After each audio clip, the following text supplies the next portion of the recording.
नमस्कार दोस्तों, आइए शुरू करते हैं तुलसी जी के विवाह की एक लोक कथा जिसे कार्तिक मास की देव उठनी एकादशी के दिन अवश्य सुने, जिसके अनेकों लाभ हैं।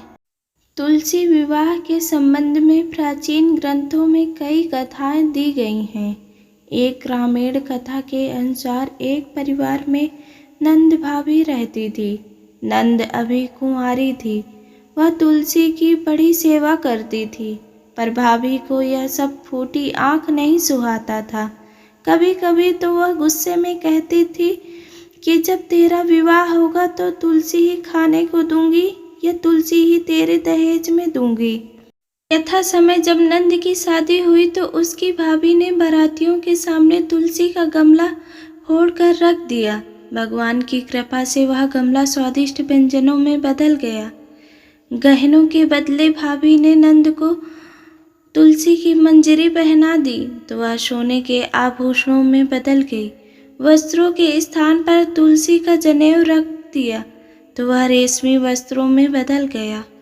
ससुराल में उसके दहेज आदि के बारे में बहुत बड़ाई हुई। इस पर भाभी को बड़ा आश्चर्य हुआ और तुलसी जी की पूजा का महत्व उसकी समझ में आ गया।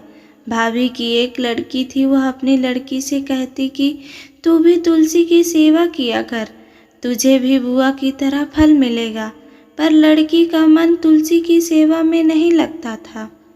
लड़की के विवाह का समय आया तो भाभी ने सोचा जैसा व्यवहार मैंने अपनी नंद से किया उसी के कारण उसे इतनी इज्जत मिली, क्यों ना मैं अपनी लड़की के साथ भी वैसा ही व्यवहार करूं।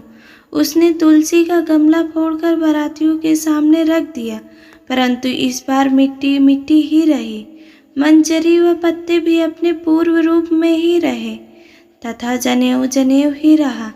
सभी बाराती भाभी की बुराई करने लगे। ससुराल में सभी लड़की की बुराई कर रहे थे। भाभी नंद को कभी घर नहीं बुलाती थी। भाई ने सोचा मैं ही बहन से मिल आऊं। उसने अपनी इच्छा पत्नी को बताई और सौगात ले जाने के लिए कुछ मांगा।